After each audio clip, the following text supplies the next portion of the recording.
Hello and welcome to English Today. This is DVD 9 and it's the first DVD of your lower intermediate level. And in this DVD, we'll begin with another 3 episodes of our story, That's Life, followed by our special TV programs where there will be a debate about where to live, the city or the countryside. Then we'll learn how to make strawberry whip in the cooking section. Then in the grammar section, we will study how to use the English auxiliaries. We'll also look at how to ask for permission and express obligation using must and have to. You'll also learn some important phrases for talking on the telephone, okay? So, happy viewing. What horrible weather. I hate it when it rains. So what are we going to do today? It's a perfect day for tidying up. I enjoy putting the house in order when the weather is bad. By the way, look at the mess. We don't often get a chance to clean up together. You're joking, right? I hate cleaning the house. Don't you have any better ideas, Anne? Just a little bit of tidying up. Anyway, it was just an idea. And not a bad idea at that, in my opinion. Sorry, that idea is bad. What else do you suggest? Personally, I enjoy doing something more exciting than vacuuming and doing the dusting. Why don't we play a game? What kind of game? How about playing cards? No, I hate playing cards. It's so boring. Let's see what's on TV. Cartoons, soap operas, political talk shows. There's nothing interesting on. Shall we go for a walk? I like walking in the rain. Why don't we take a walk to the new bakery in Piccadilly? What do you say? Are you crazy? It's raining out. Well, you know what the traffic's like when it rains. I certainly don't want to get stuck in a traffic jam on a Sunday. That happens every day when I drive to work and when I drive back home. Okay. Okay. So, what shall we do? If you want, I can read your fortunes using the tarot cards. Aren't you interested in what the future holds? That's your favorite hobby. No thanks, Alice. Let's not think about the future. I prefer the future to remain a mystery. Well, I prefer to be prepared if something is going to happen. I don't like surprises. So, sit here. I'll tell you who you are and what your future holds. You know what I like to do on days like this? Nothing. Totally relaxing, doing nothing. I agree with you, Jack. Total relaxation. Now that's a great idea. And maybe eating something nice and tasty. Huh, Anne? Why don't you prepare us one of your lovely lunches? No way, guys. You don't want to go out. You hate cleaning the house. You don't like playing games. So, in other words, you want to do nothing while I have to cook. And do you know what I say? I also enjoy doing nothing. That's what I'm going to do. Watch out, couch. Here I come.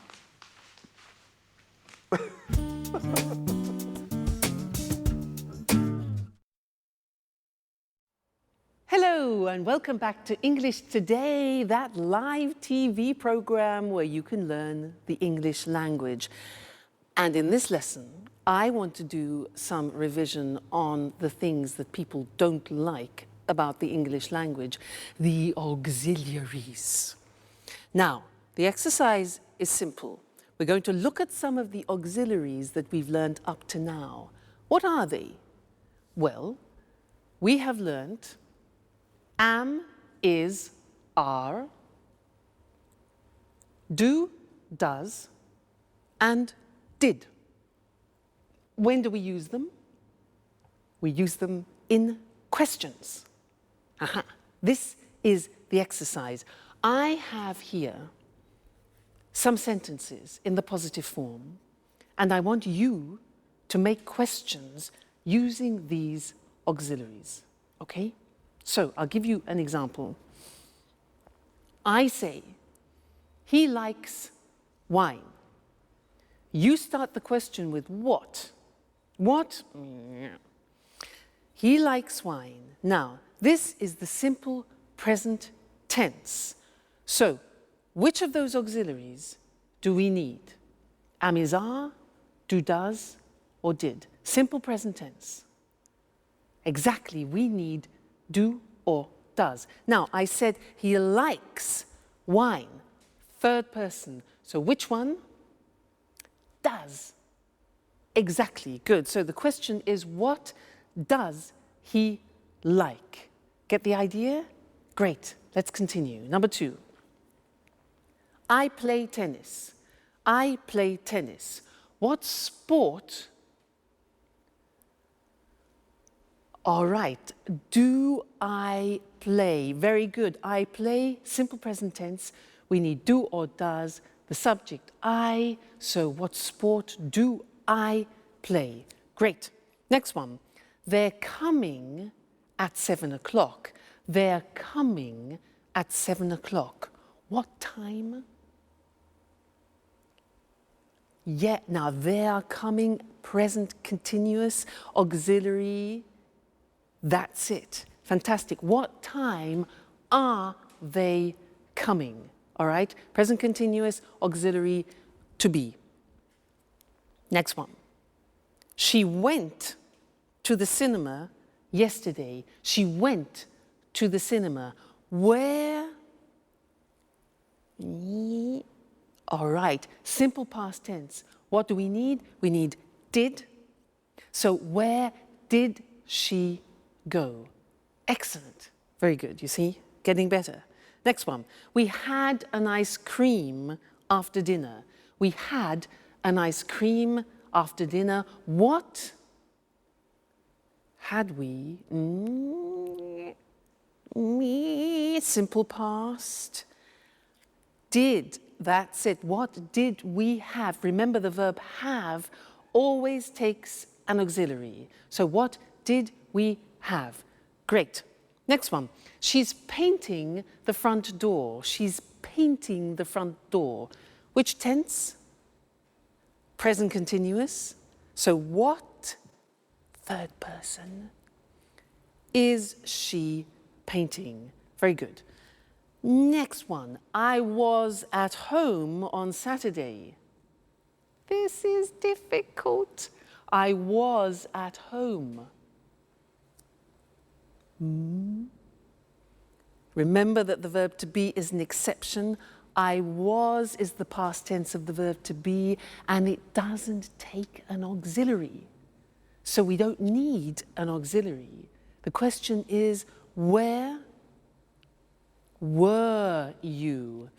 That's difficult. Where were you? The verb to be, no auxiliary, okay?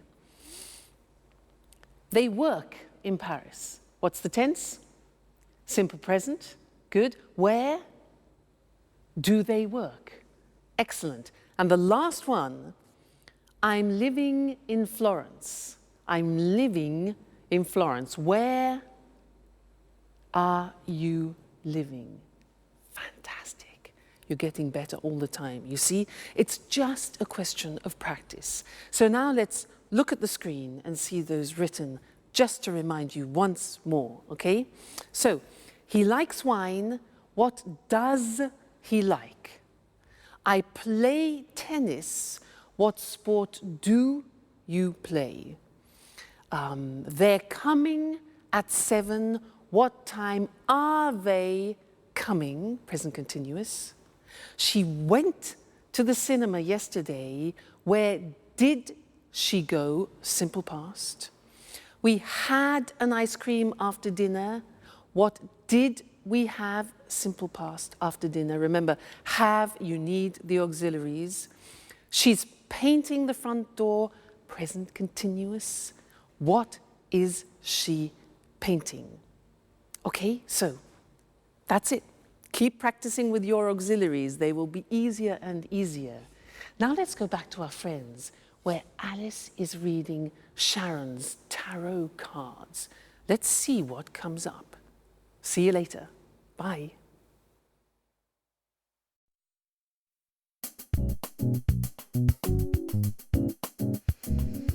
Yeah, I see. You are very shy and sweet-tempered, yet you are somewhat moody, and sometimes it seems you prefer to stay by yourself. Yeah, that's right.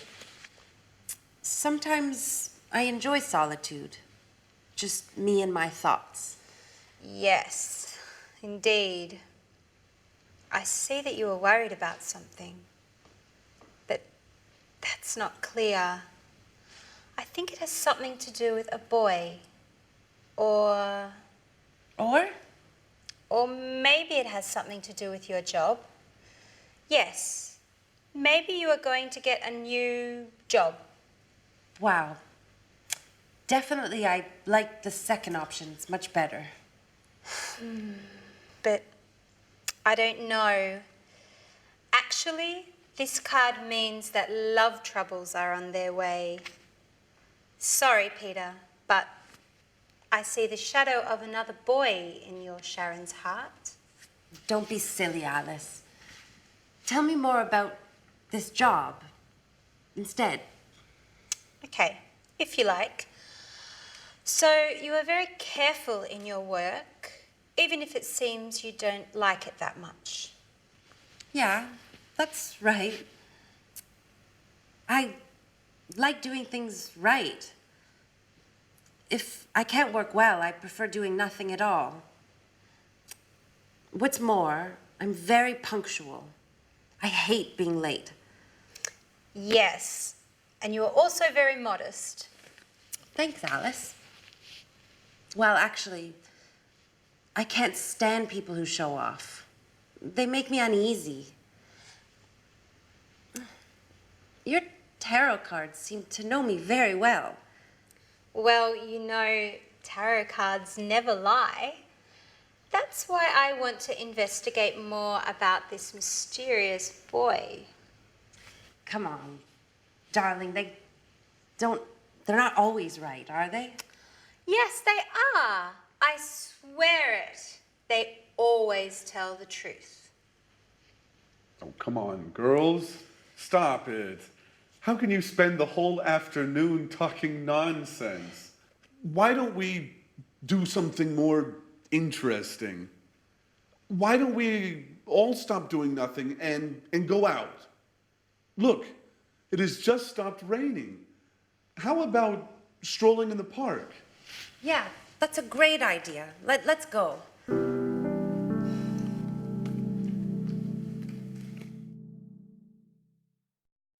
Hello again and welcome back. I want to continue doing some work on auxiliaries. Do you believe in tarot cards?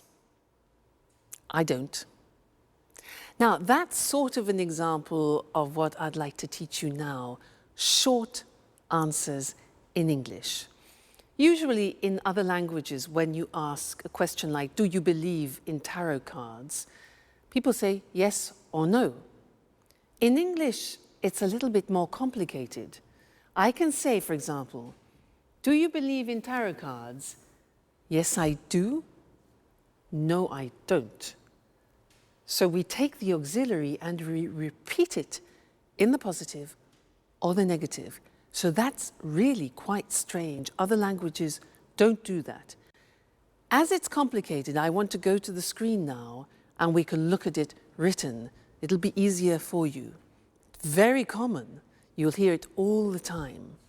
So, look at the example. Does he like wine?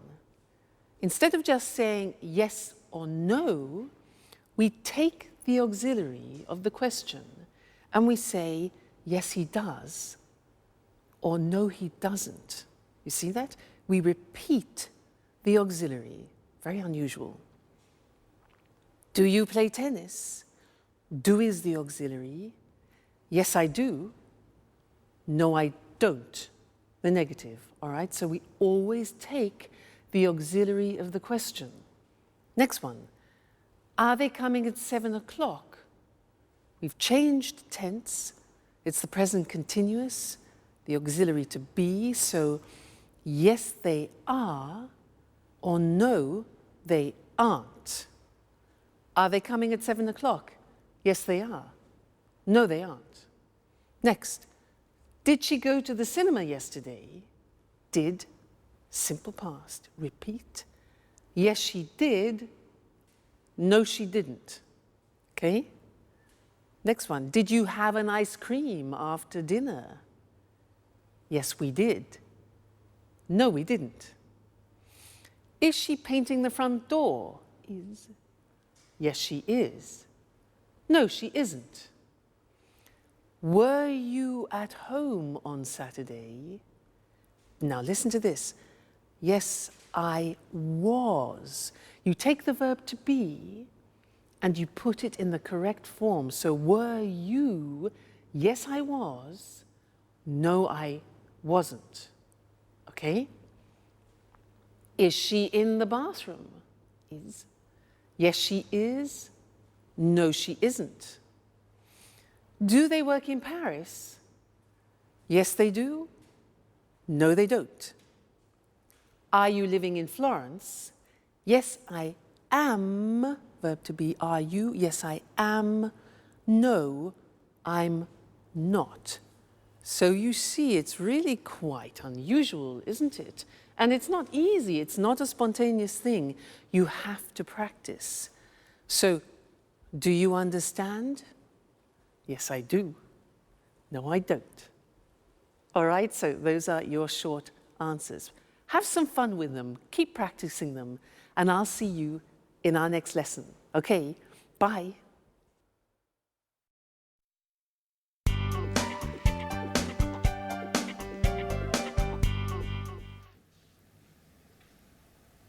Hello, this is Anne Baxter from Red Bear Publishing. I'm looking for accommodation for an American writer and his agent. They're coming to London in 2 weeks' time. Could you tell me a little bit about your hotel, please? Our clients are used to the very best. Mm-hmm. Mm-hmm.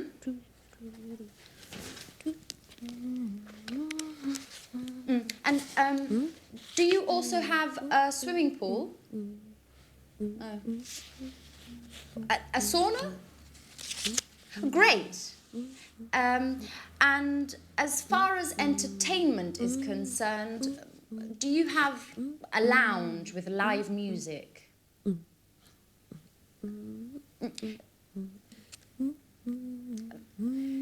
Could you hold a moment, please? Sharon, stop humming, please.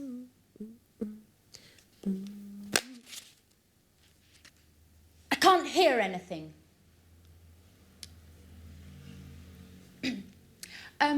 Okay, well, thank you very much for your help. I'll let you know as soon as possible. Right. Goodbye.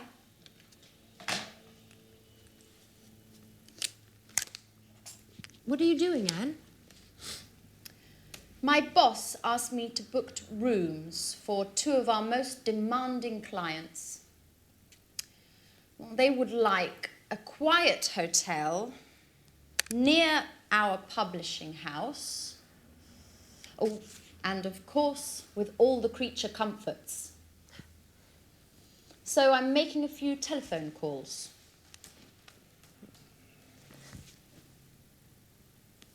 And listen to this song for a moment. It's Ray Charles's last recording. It's fantastic. I've got a lot to do, Sharon.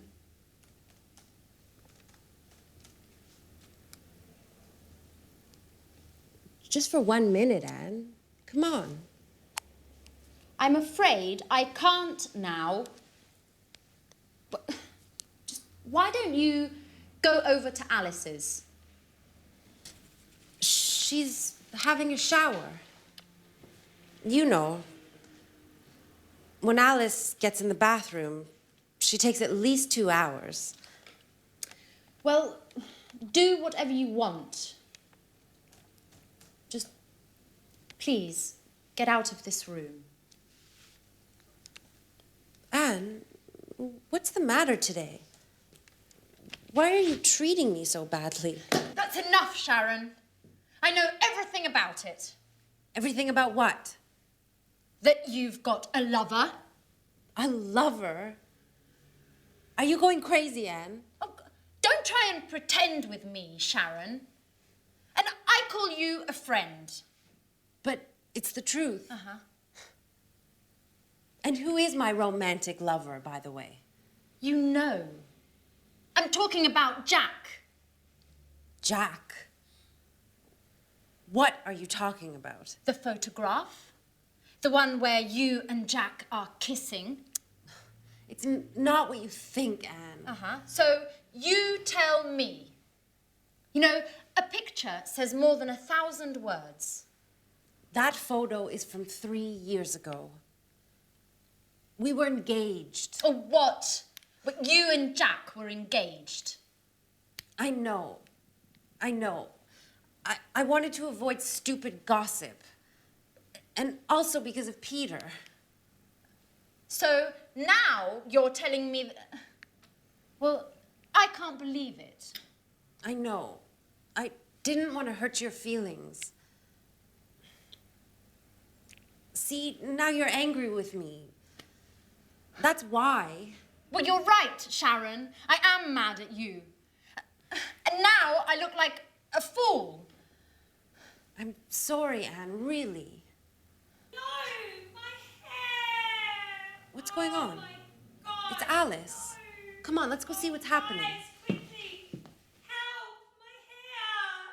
Oh, it's... Hello again and welcome back to English Today. Did you see that last episode of That's Life? Poor Anne. Well, sometimes the truth is difficult to hear, isn't it? Yeah. Oh, sorry. Sorry, I forgot to turn my phone off. This live television program. Just one moment. Hello? This is Louise speaking. Pablo, I'm afraid he's not here at the moment. Yes. Well, just one moment. I'll try and find out. Okay. Put it on hold.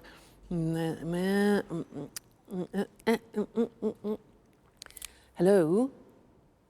Yes, hello. Could I speak to Pablo, please? What, could you put me through to him? No. Okay, yes, I understand. No, it's not important. Don't worry. All right, thank you very much. Thank you, yes. All right, bye. Hello? Yes, hello. I'm afraid he's not available at the moment. Yes. Would you like to leave a message? Sharon called. Okay, would you like him to call you back?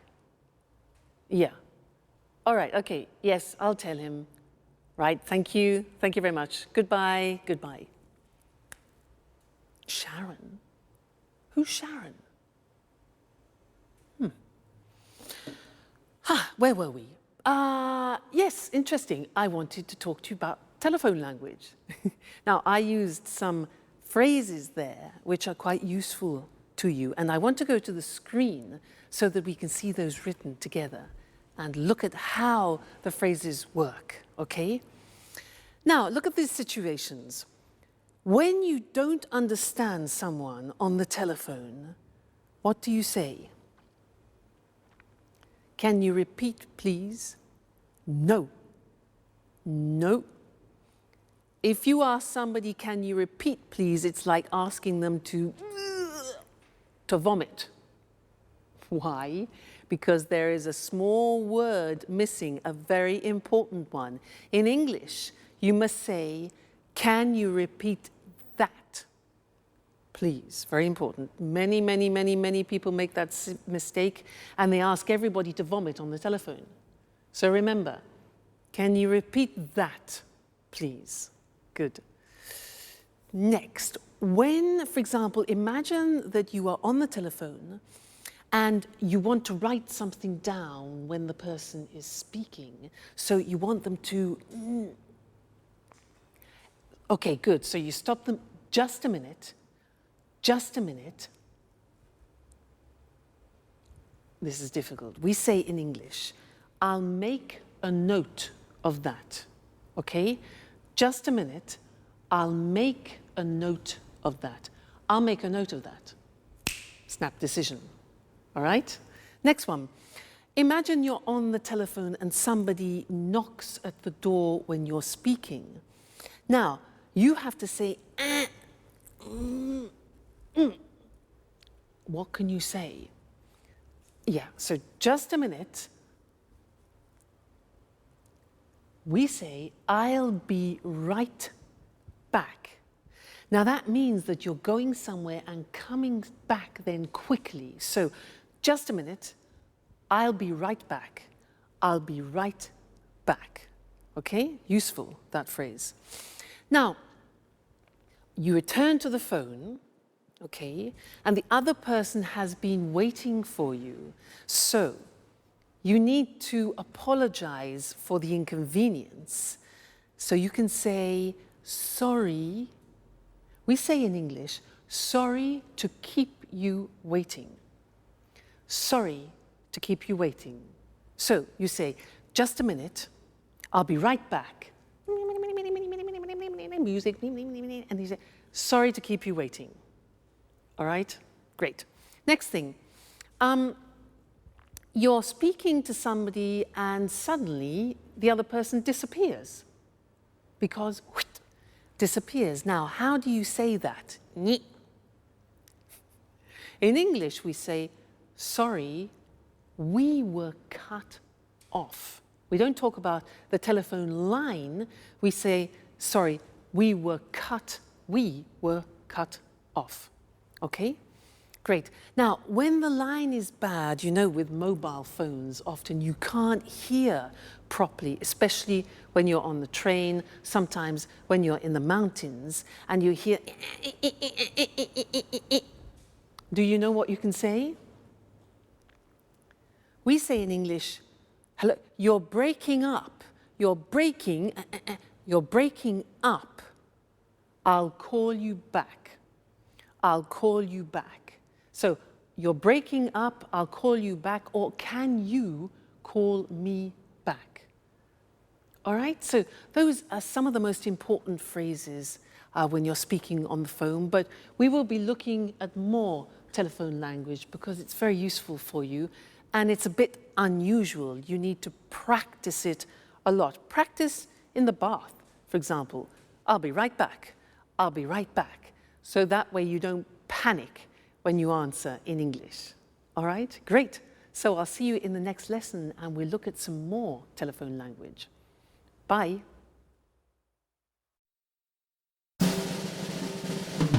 What's happening? Alice, why are you screaming? My hair! Look!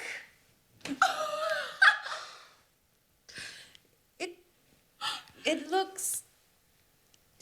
Your hair is green. I know! But how? Okay, imagine this. I'm washing my hair. Well, colouring my hair, actually. I want to change my look. My mobile rings. It's Tom. He's telling me all about this great party yesterday evening. I'm listening to his story and I don't realise that time flies. More than an hour. It's always the same old story, Alice. Anyways, green suits you. It looks very original. Very unique. Just like you. Well, Alice, don't be offended, but you look like a frog. Thanks, Anne. That's the nicest compliment. What shall I do? Well, why don't you call a hairdresser and make an appointment? And in future, try to avoid changing your look.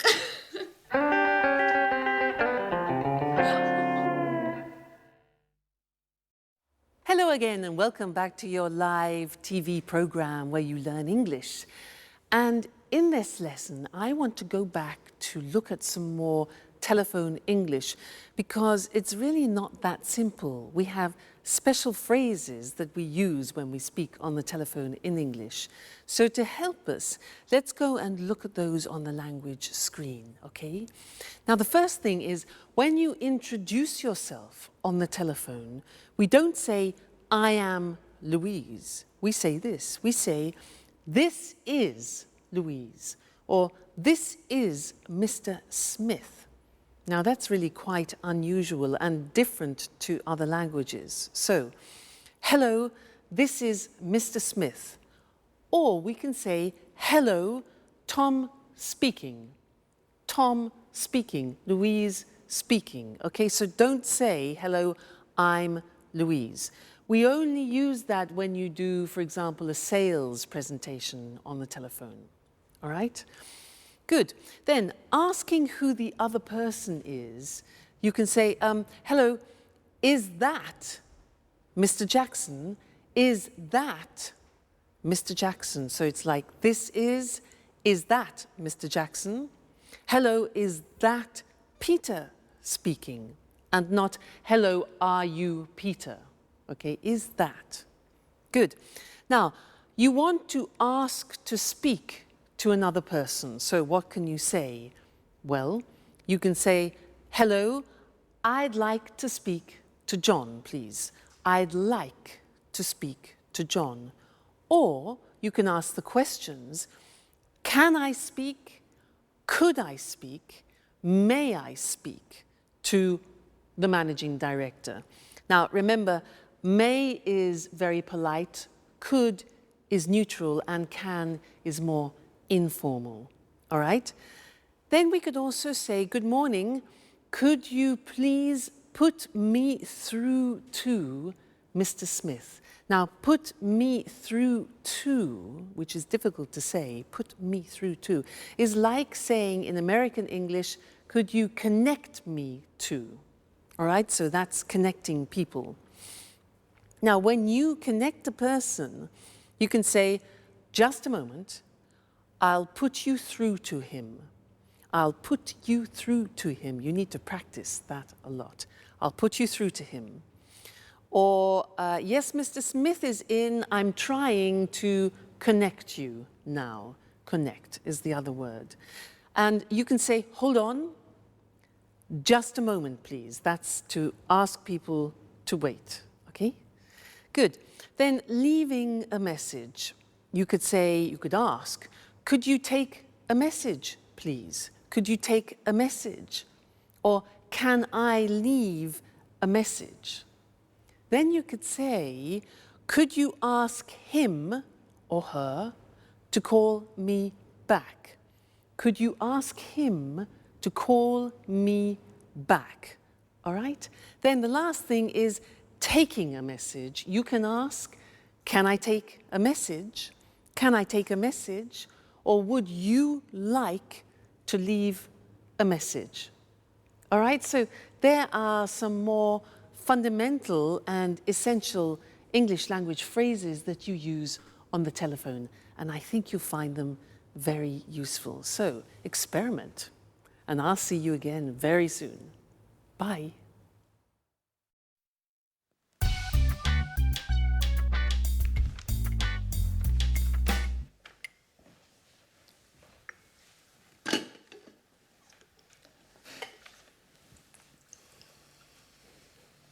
Good morning, everybody. Can I ask you a question? Yesterday evening, I got... Sorry, Jack, I can't listen now. I've got to get to work. I have a meeting at 9:30 with my editor, and I'm late. But I only need a minute. It's important. Nothing is more important than this meeting. If I arrive late, my boss will kill me. Ring me later if you want. Bye-bye. Great. Alice. Alice. Can I ask you a question? Yesterday evening... No, Jack, I can't. I'm really sorry, but I have to get going too. But you never leave before 11 in the morning. Why are you in such a hurry today? I'm starting a new yoga course this morning. My horoscope says I have to do some exercise. Well, if your horoscope says so. Anyway, I only need a second. No, Jack. My teacher told me not to be late. You can give me a call later. But Alice, wait! It's important. What a bunch of nuts. I wonder what my aunt will think.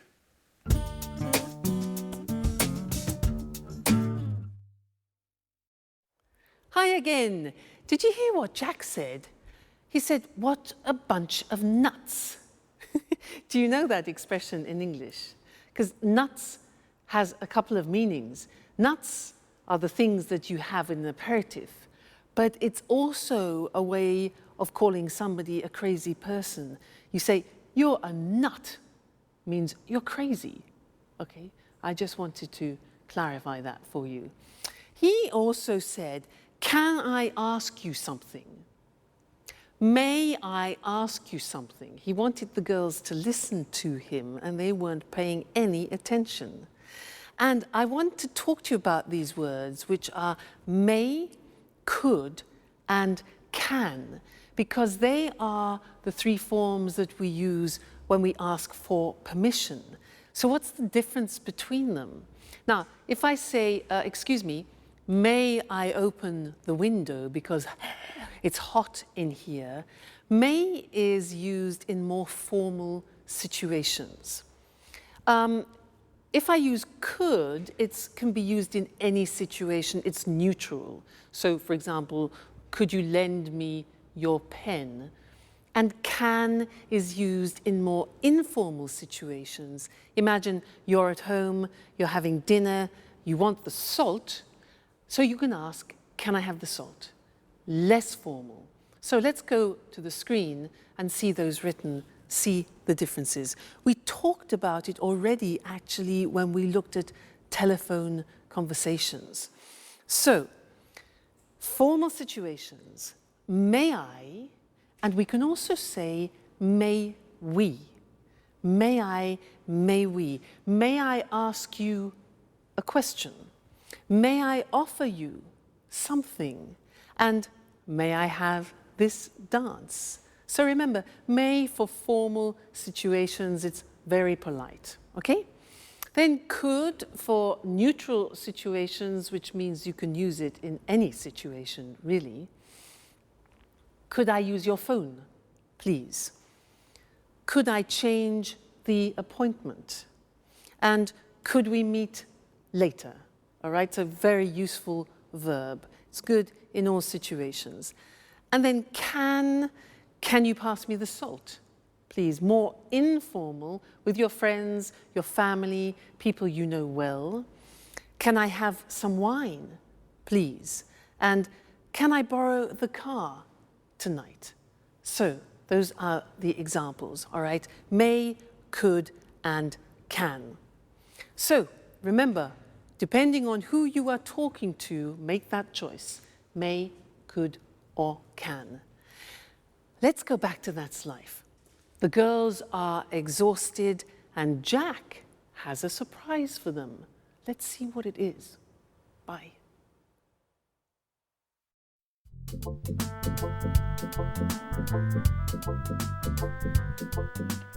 What a day. I'm exhausted. Me too. All of my muscles are killing me. What is there to eat, Anne? Well, we can make a sandwich. That's about it. The fridge is practically empty. Jack, is that you? Who's that with him? Hi, everybody. This is my Aunt Carolina. She came all the way from Bologna to see me. She'd like to see how I'm getting along. Well, good evening. Jack, why didn't you say anything? I should clean up. Look at the mess. Well, everybody was in such a hurry this morning. I tried to telephone you, but your mobile was off. And Alice's mobile just rang and rang. I imagine you left it at home again as usual, Alice. Well, I guess so. Good evening. It's a pleasure to meet you. Well, well, only girls, eh? So, you are Alice. Alice, the interesting one of the house. And you are Anne, the housekeeper.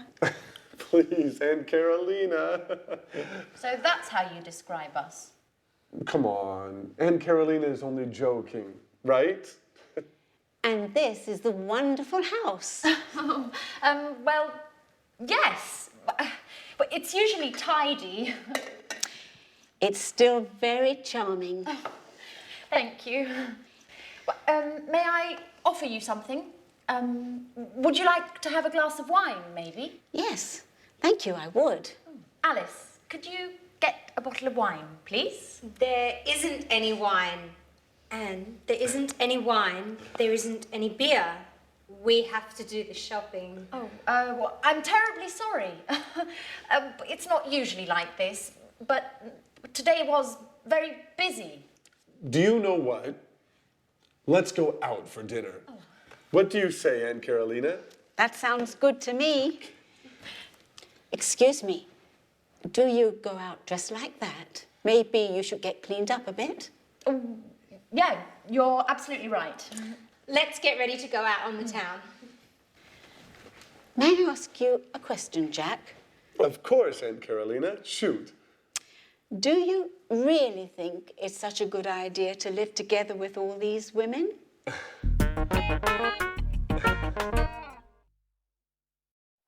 Well, hello, Mr. Monkey, and how are we feeling today?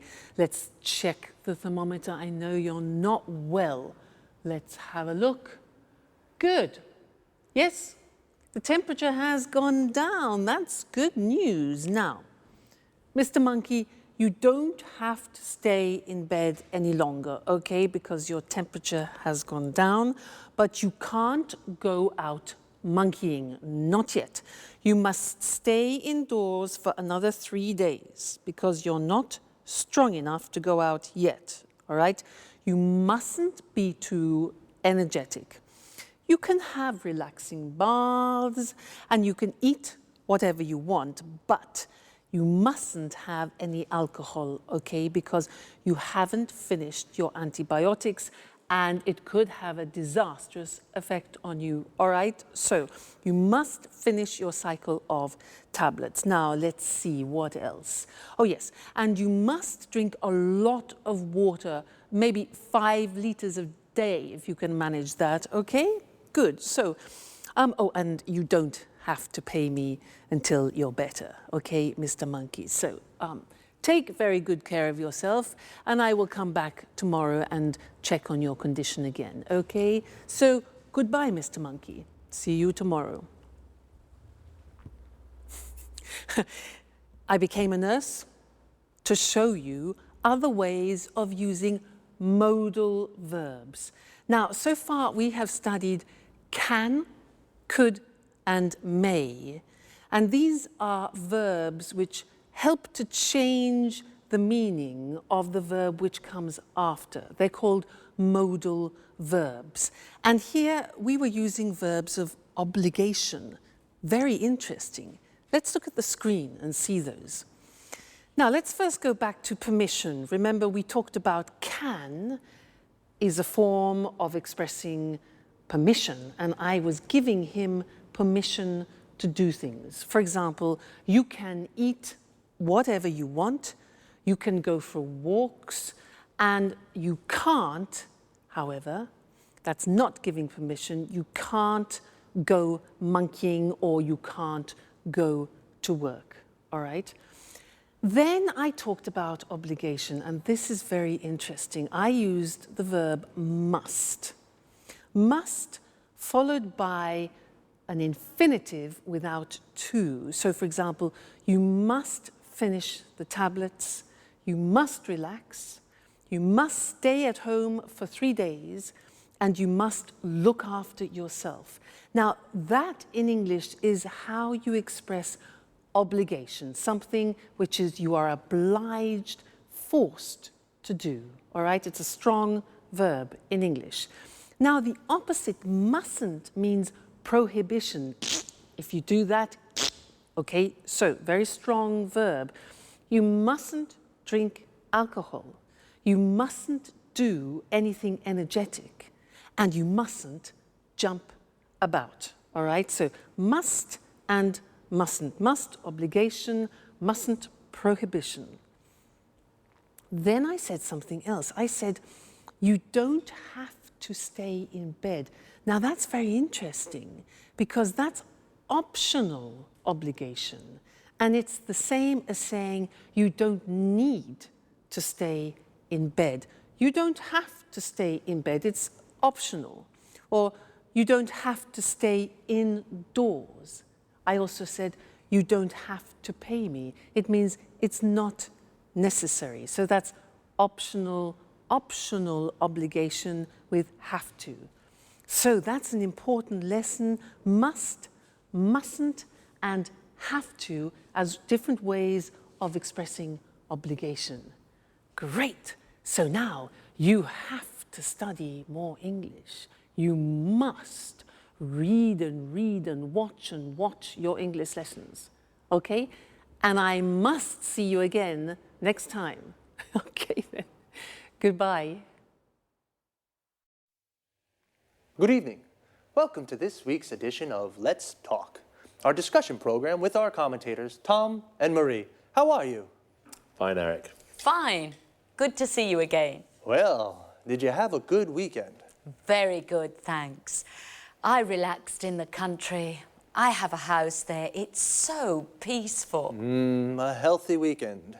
And you, Tom? Well, I had a great weekend too. I stayed in the city and it wasn't peaceful. I went out a lot and made some new friends. Sounds like a good weekend to me.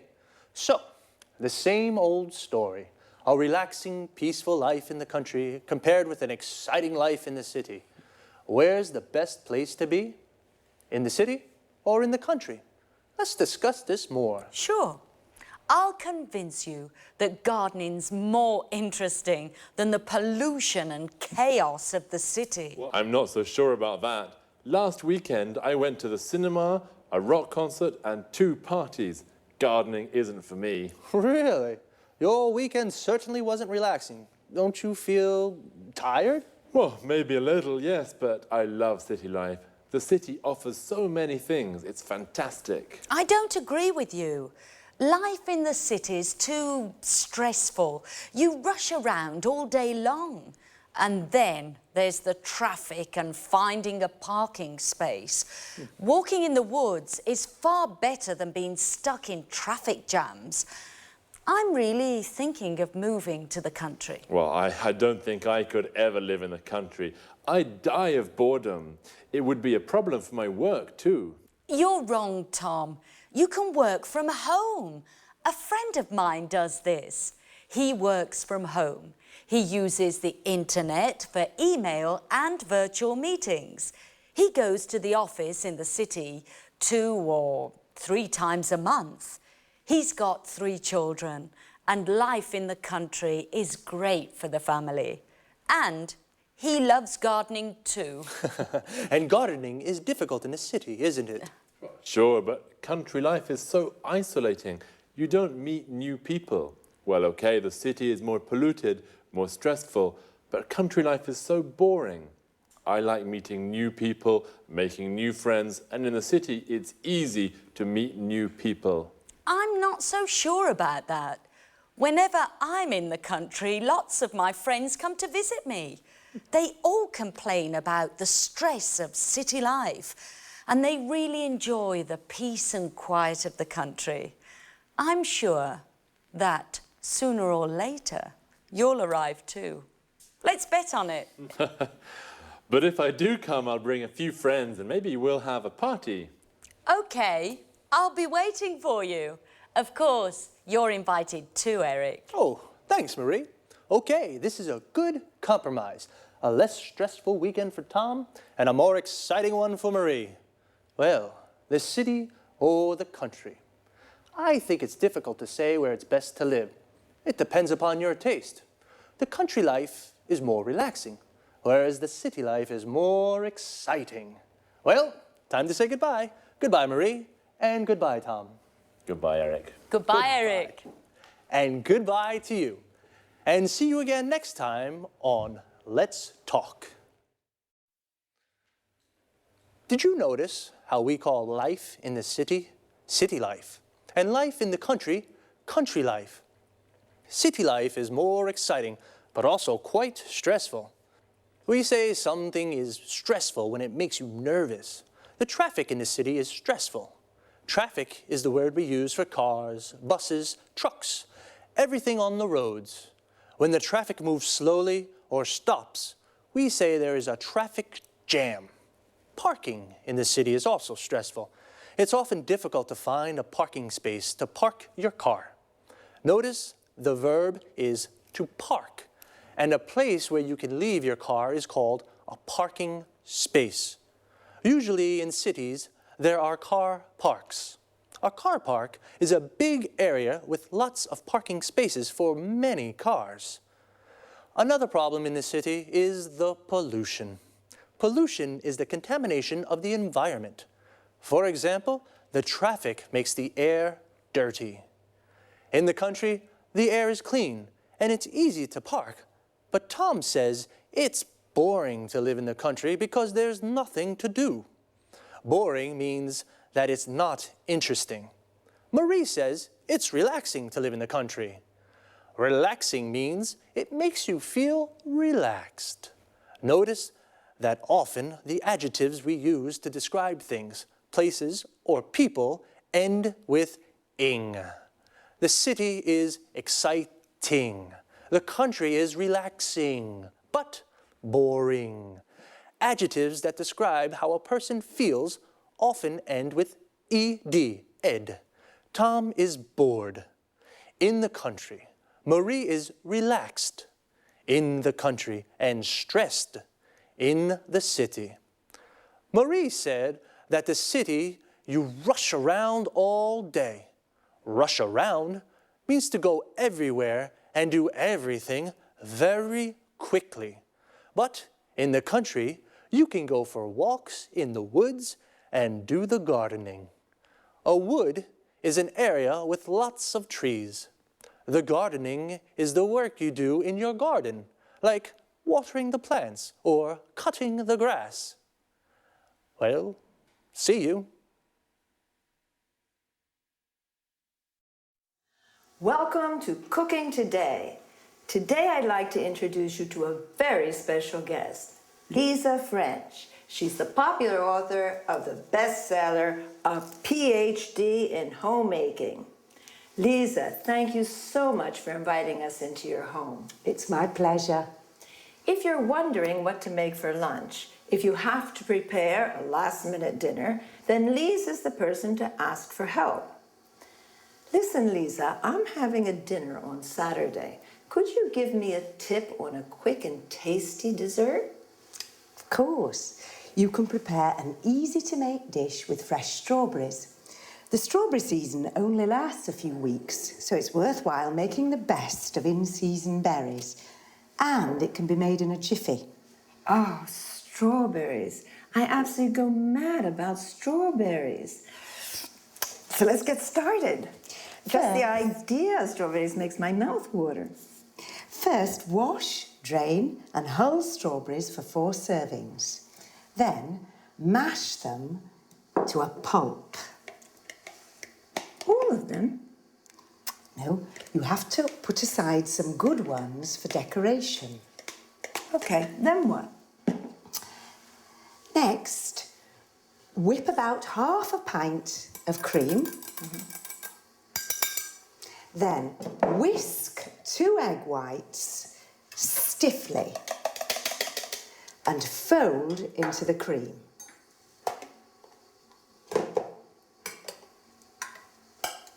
Add the strawberry pulp.